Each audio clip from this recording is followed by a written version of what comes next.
Hello and welcome to Volusia Magazine. I'm Amber Osman. In this week's episode, Section 8 assistance will be available for qualified residents, and we have the specifics on the application process. The library's annual Snapshot reveals its results, and plant clinics are readying residents for the spring growing season. Later on in the program, Joanne Magley sits down with Tammie Marris with Volusia County Beach Safety. Those segments and more are coming right up on Volusia Magazine. I hope you stay tuned.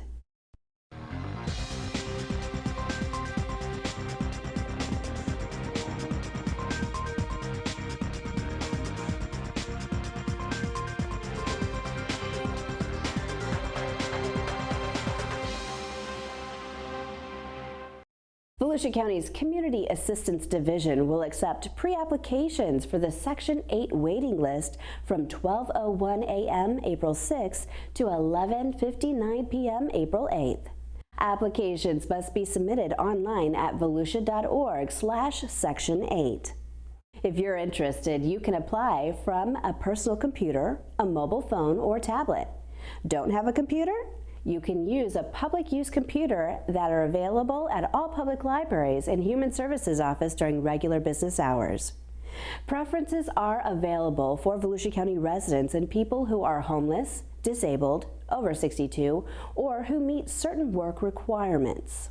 Our mission is to assist families and individuals of low and very low income so they can find housing anywhere in Volusia County or throughout the U.S.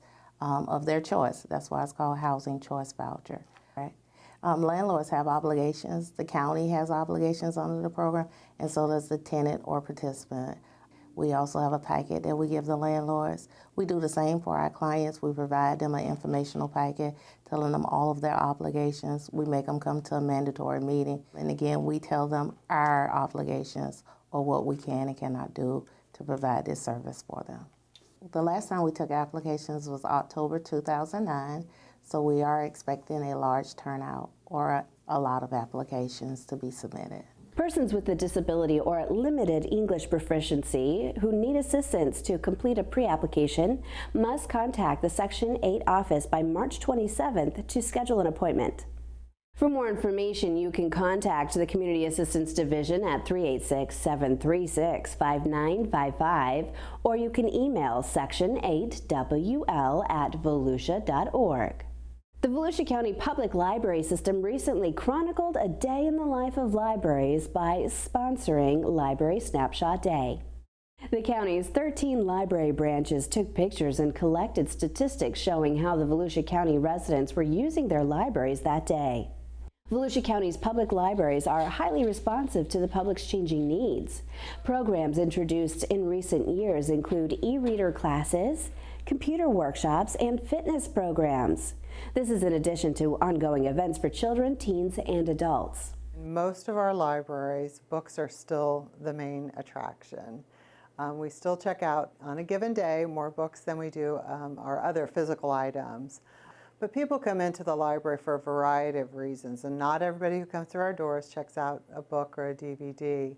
Our libraries in Volusia County are very active places, and folks do come in to connect with one another either through programs, online, if they're visiting the area or they're here for the winter and they want to connect with other people. And it's an exciting time to work in a library and also to reconnect if you haven't been to a library recently. These are some of the findings Volusia County recorded during this year's Snapshot Day. More than 8,700 people visited the county libraries and checked out more than 9,200 items. The reference librarians answered more than 1,100 questions and helped 22 students with their homework. Nearly 700 adults and children took part in library programs and classes. Nearly 2,000 patrons used the library's computers, and 248 were taught computer skills. And that's not all. 6,800 residents visited the library website, and nearly 2,000 patrons took advantage of the library's free Wi-Fi. For more information about the Volusia County Public Library System, you can visit volusialibrary.org. Do you have the next $1 million idea? But you don't know where to start? Well, you're in luck because the resources you need are just a browser click away. Kate Sark shares insights on how to kickstart your vision into reality in this week's Business Beat.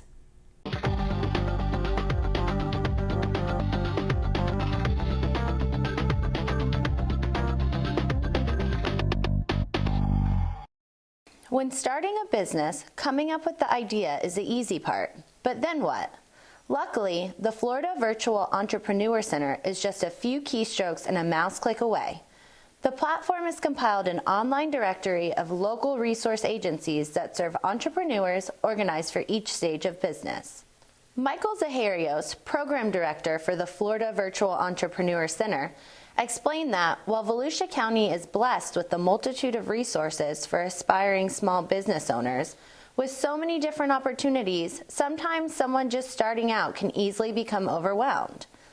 Zaharios said that once the need for the platform was recognized, they solicited input and feedback directly from entrepreneurs, which they then used to shape the site. So we designed one website that centralized all the information that's in Volusia County, Flagler County, and everywhere else in Florida, and now give the entrepreneur a central place that they can go and find all of that information based on the stage of their business. When you go into the website and you say, I have an idea, here's all the resources in Volusia County that can help you. When you're ready to launch your business, all the resources that can help you. When you're growing your business, all the resources that can help you.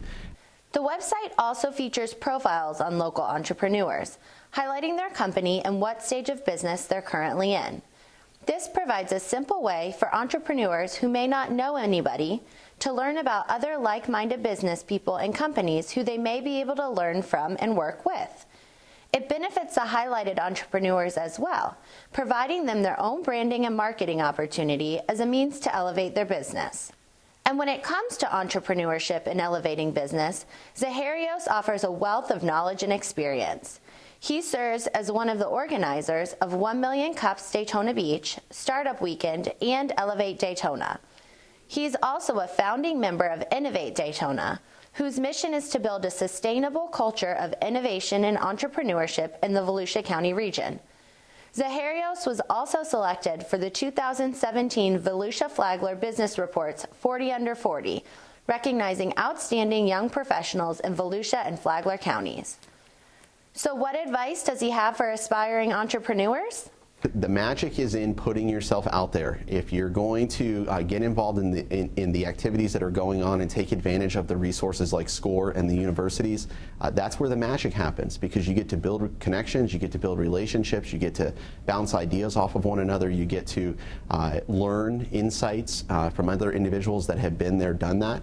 And again, that's where it happens. And if you want to be motivated, you want to be inspired, and you want to get connected to people who can really help you take your business or your idea to the next level, you have to be willing to put yourself out there. To learn more about the Florida Virtual Entrepreneur Center and all the opportunities available to entrepreneurs, visit flvec.com. For the Business Beat, I'm Kate Sark. Are your daisies drooping? Do you know what's bugging your begonias? Well, you can bring your bugs, plants, and questions to one of the plant clinics sponsored by Volusia County's master gardeners around the county. The plant experts staff the clinics at local libraries 8 times a month. They will diagnose the maladies, identify insects, and recommend solutions for plant and gardening problems. Sometimes it's as simple as watering less or placing the plant in lower light. Sometimes it's not. Master gardeners are volunteers who answer gardening questions at the Volusia County Agricultural Center. They also present horticultural classes to community groups and staff information booths at garden shows. And of course, they dole out advice at the plant clinics. Instead of having a lecture and talking to people, you get people in here and you get to interact back and forth. And one thing will lead to another. You'll have 1 or 2 people here, and we'll be talking back and forth and talking about their plants or their concerns, their questions. Then they'll be questioning each other about things, and somebody else will join the group. You'll have that third person with a problem or a question. These other people, they'll join in the discussion, and pretty soon we've got 4 or 5 people, and we just got this internal class going on about all different types of things, from flowers to turf to problems to herbicides to pesticides, what's good, what the University of Florida recommends, and it's just a big classroom discussion. That's That's the fun part. That's the informal part. That's what I enjoy the most. So I think they get a kick out of that too. For a list of upcoming plant clinics, you can visit volusia.org/extension. For more information about the county's Master Gardener program, you can call the University of Florida Volusia County Extension at 386-822-5778. Driving through Volusia County, you can't help but notice all of the construction, both commercial and residential. And this week, builders have the opportunity to show off the latest in home design and technology at the annual Volusia Building Industry Association's Parade of Homes. Everyone is looking for a new idea. Here are 52 houses that can give you ideas on maybe you want to remodel your bathroom, maybe you want to remodel your kitchen, maybe you're just thinking about changing the color of a room. Here's the latest and the greatest, absolute state-of-the-art. These are the colors, these are the finishes, this is what is popular right now. Get an idea and start over again. The Showcase home is a one-of-a-kind custom by Mike Carger. Located in Plantation Bay, it's 12,000 square feet and $4.5 million. Very fond of a fact that came out of the National Association of Home Builders that every new home generates 3 full-time jobs. This is our workforce at work. This is our workforce that we need help in. This is the industry that these folks are not ordering something from Amazon. These houses are built here in Volusia County by people that live at least within a county away, because you have to drive to the job site and work on it. There's 52 different companies involved in every home being constructed. These are folks you're going to the grocery store with, the restaurants with, the movies with. It's your neighbors. This is our community efforts and our construction at work. There's homes here for every lifestyle, whether you're a retiree or a growing family. Maybe you want to move up in size, maybe you want to move down in size. The Parade of Homes runs through April 7th. You can go online to volusiaparade.com to download the Parade Map app. Volusia County schools are now back in session, but many local students took advantage of the county's spring break camps last week. Today, Gary Daniels gives us a look inside the spring break camps at Gemini Springs.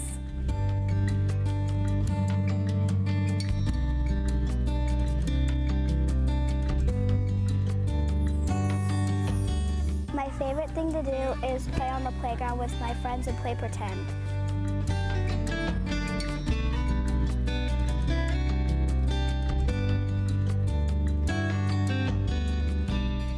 Some of the things I did at spring break camp was go on the playground and go watch the people that were fishing and play games and color.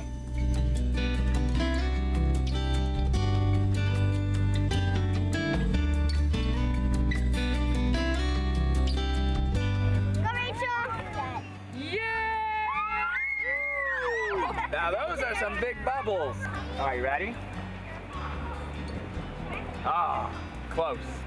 My role for the camp is to oversee the whole entire camp, setting up the logistics of the camp, all the planning that goes in before the camp, and then making sure that every single kid that comes to camp is safe and has a fun time. Woo! That's a home run right there. All right! We went on field trips, we played outside, and we've had some fun games in here. My favorite part of spring break camp was field trips and playing on the playground and meeting new friends. My favorite part of camp was when we went all the field trips because it's really fun and some of these places I've never been before. We went on field trips, we played outside on the playground, and we played games inside.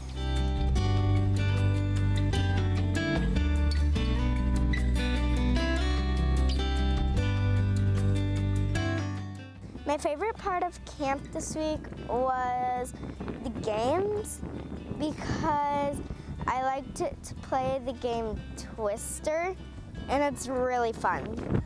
My favorite part of spring camp is when I hanged out with my friends and when I went fishing. That was my favorite part because I really like to hang out with people and have fun. I liked to go play with my friends on the playground because they're fun to play with and it's really nice. The most fun part is just interacting with kids and seeing them develop those relationships with other kids and them having a fun-filled time and just smiling and enjoying themselves. Ready? Keep your eye on the ball. Nice! Good hit, bud. I usually come to camp because it's so much fun. You get to go to field trips and meet new people. Meeting so many different types of people was actually really cool. It feels nervous at before, but as soon as you get to know them more, you just become friends. Well, the county is really huge on diversity, so it's good for the kids to get around other kids that they might not know or that might not go to their school. They make new friends, and then they can carry these friendships over to either our summer camp or the next year's spring break camp. My favorite part was hanging out with my friends because they are always there for me and I'm always there for them. I am very happy that I came to spring break camp because I would have met all these fun people.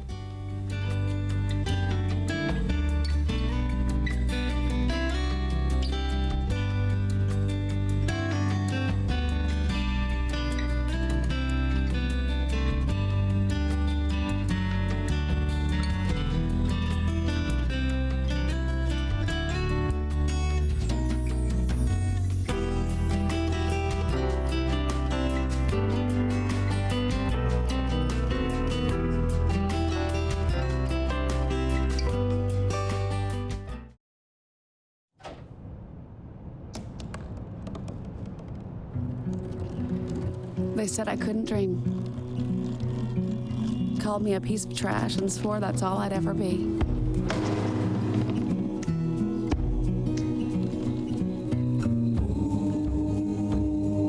Said a bottle couldn't see the ocean.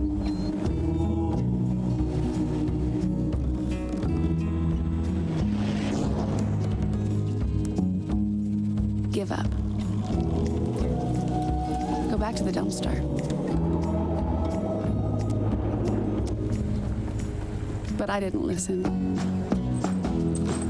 I made my way.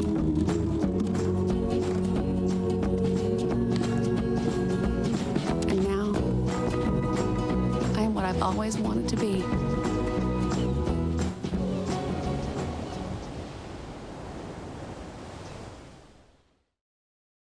It's time to join the Director of Community Information, Joanne Magley, and her guest, Tammie Marris, Public Information Officer with Volusia County's Beach Safety Ocean Rescue. Thanks, Amber. Well, it's time for March Madness, and I'm not talking about college basketball. It is spring break season here in Volusia County. So I'm joined in the studio with Tammie Marris, Senior Captain with Volusia County Beach Safety Ocean Rescue. Hi, Tammie. Hi. Thanks for being here. Thanks for having me. It's a pleasure. So give us a little bit of an idea of the crowds that we are experiencing for spring break. Well, over the last couple of years, we've had very large spring break crowds, larger than I've seen in years. I've been here about 20 years, and these crowds have significantly increased over the last couple of years. We believe it may have something to do with Panama City, with their ban on alcohol. But what these spring breakers don't realize is that alcohol in Volusia County is not allowed anywhere on our beach in any type of container. Right. So the thought is once Panama City kind of made that ruling and changed some things on their beach, that people just automatically started coming here. And so as a result, you've been very busy with some rules being broken on the beach, and one of them being the alcohol violation. Yeah, with these large crowds we've had, it's been all hands on deck type situation. We're just going through these crowds, doing walk and talks, letting them know that alcohol is prohibited, and sometimes we do have to make an arrest or write citations, which we will do. We can only give out so many warnings before we start have to arrest people for this. So it's one of those things where it's strictly enforced, alcohol on our beach. First of all, it's a driving beach, and also the water. We don't want these spring breakers drinking large amounts of alcohol and going in the water. And in addition to the alcohol that the spring breakers are consuming on the beach, unfortunately they're also leaving behind a lot of their litter. Give us an example, or tell us about what it looks like after a day at the beach when your crews kind of go through. Yeah, it's unfortunate when you know, in the mornings, especially, you know, when you get on the beach and everyone's still in their hotels. There's a lot of trash on the beach, a lot of alcohol containers. Stuff like that. So we are asking them please to pick up after themselves. You know, this is the public's playground, you know, so we need to keep the beach clean, and we have a lot of environmental issues as well, a lot of wildlife on and near the beach that this affects.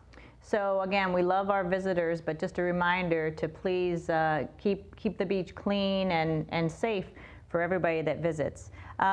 We also, I'm going to switch gears a little bit because you have a program coming up in May. It's called the Junior Lifeguard Program, and it fills up very quickly. Tell us about this program. This program is probably about 27 years old. It was created to teach the youth basically all the ocean skills and your basic life support techniques, and it promotes discipline, commitment, and a lot of teamwork. And for our audience who may not be familiar with the program, it is not a learn to swim program, as I know you try to make sure people understand that this is a little more advanced than that. Yes, it is advanced. You have to remember these kids are getting in the ocean every day in all different types of conditions, so it is not a learn to swim program. They have to meet certain qualifications before they can even register for this program. So how can somebody qualify to be a junior lifeguard? Well, we have tryouts starting May 6th is our first tryout, and it runs consecutively every Saturday after that for 6 weeks. Is there a limit to how many people can try out for the junior lifeguards? There are limits. We do fill up fast. If you try out and you pass all of your requirements, it is you're urged to register as soon as possible. And what are the requirements to then be considered a junior lifeguard? Well, you do have to swim 100 yards in 2 minutes and 15 seconds. You do have to tread water for 5 minutes, and you have to swim underwater for about 10 feet. Okay, so somebody passes all of those requirements, so then what's next for them for the camp? They can go online and register at volusia.org beaches. And then that just puts them into the camp. And the camp is all summer long? Yeah, it's all summer long. We do have 5 weeks of the basic camp with 1 week of the advanced camp. And these camps run from New Smyrna all the way to Ormond Beach. And they do start June 12th and then run consecutively for 5 weeks. And so when someone becomes a junior lifeguard, they can come back the next year, and there's various levels to this program. So the kids and the teenagers and the young children, they have a chance to, I guess, increase their abilities as they go on into this program. Yes, we do have the Beach Scouts, which is pretty much a veteran junior lifeguard, and they help the instructors with the other campers in the basic camps. And there's certain requirements and criteria you have to meet to be a Beach Scout, but you can earn community service hours towards a Bright Futures scholarship. So what kind of youngsters would you say would be a best fit for something like the Junior Lifeguards program? We want kids that are very active, that you know, they like the ocean, they respect the ocean, they want to be outside. This camp, it runs all day long, pretty much, and you're in the water, you're doing ocean rescue drills, you're doing running, paddling, so they, you know, kids that are going to enjoy that kind of thing. And it's, you know, it's great because my son did it when at 9, and he had a lot of energy, and it was nice at the end of the day. He came home and he was completely exhausted, and I was like, yes. So. And so when the season ends, they also have a chance to take part in some championships. Yeah, we do have lifeguard championships.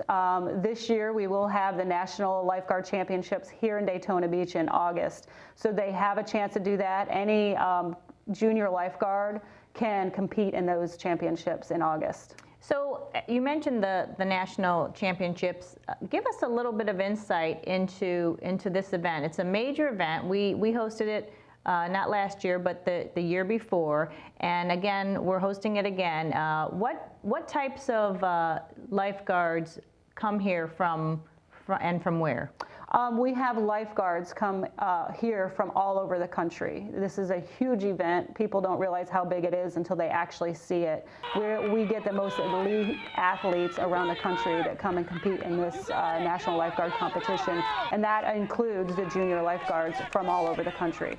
And I've heard feedback that our beaches in Volusia County are really ideal for this type of competition. One, because of just our wide beaches that we have, and then the hotels are right there in walking distance. What is some of the feedback that you've received about the championships being held in Daytona Beach? A lot of good feedback. I've competed in the national lifeguard competitions all over the place, including California, Virginia Beach, and I will say that we do have one of the best beaches for competition just because of the open area and all of our qualified personnel to actually run the championship. So we receive a lot of great feedback. We have great surf, which is extremely important to competitors.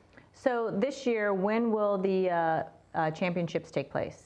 It will be in August of this year in Daytona Beach. And we have all that information. We will have it on the website. Before I let you go, let's just talk about beach conditions recently. I know there's been in the news about some pests in the water, the man-o-war, and here and there we have the rip currents. What's been the story lately? Well, we've had a few days where that we've had some pretty flat surf, but most of the time, especially during the spring break, we've had pretty rough conditions. We've been flying the red flag for hazardous rip current conditions. So we are, and always tell people the most important basic thing to remember when coming to the beach is make sure you swim in front of those open lifeguard towers. We have had the man-o-war washing in. Usually we have the man-o-war or jellyfish wash in, after a couple of days of onshore winds. They're pretty much at the mercy of the current and the wind. So they wash up every now and then. It doesn't matter what time of year. We will fly the purple flag when we do see man-o-war or jellyfish washing up. And you mentioned how important it is to swim in front of a lifeguard, and not just for safety, but the lifeguards are beach ambassadors, and whether they're sitting in a tower or whether they're driving along the beach, they're a wealth of information for beachgoers if they have questions really about anything on the beach. Absolutely. That's another reason to swim in front of the lifeguard. They do drill every morning. They know the water conditions. They know what's out there. So you can talk to them and you can find out pretty much how to stay safe when you come to the beach. All right, so where can people get more information on either the junior lifeguard program or the beach conditions or rules if people want to make sure that they're following those before they get to the beach? Any information can be, you just go on volusia.org and beaches and you can get all the information you need. All right, well, Tammie Marris, Senior Lifeguard Captain with Volusia County Beach Safety Ocean Rescue, thank you so much for being here today. Thank you for having me. Amber, back to you. Thanks, Joanne, and thank you for watching Volusia Magazine. If you have any questions about the show, you can feel free to give us a call at any of the numbers you see listed here. Or you can log on to volusia.org and click on the News tab at the top of the screen to find us. And we hope you won't forget to listen to Volusia Today. That's Volusia County Government's weekly public radio broadcast. Volusia Today airs every Tuesday, Wednesday, and Sunday mornings on the local radio stations you see on your screen. For Volusia Magazine, I'm Amber Osmond, and I hope you have a wonderful evening.